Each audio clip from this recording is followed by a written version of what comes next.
Armadong kusog sa nasod mideploy og dugang masundalo sa Catbalogan Samar aron puhagon ang mga private armed groups sa rehiyon 8. Ano ang report?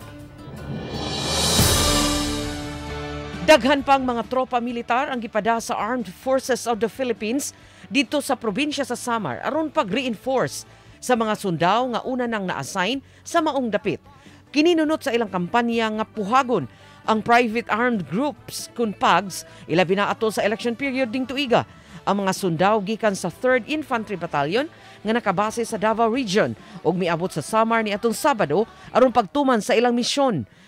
Kini mao ang pagtabang sa 8th Infantry Division nga pag-neutralize sa presensya sa private armed groups sa Eastern Visayas ilabi na sa Samar Island.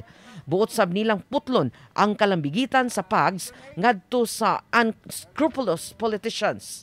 Sa pamahayag ni 8th ID Commander Major General Edgardo de Leon, personal niyang gihangyo sa higher headquarters ang dugang batalyon nga i-deploy sa Region 8 aron gukdon ang pribadong mga grupo nga motisok o kasamok atol sa piniliay.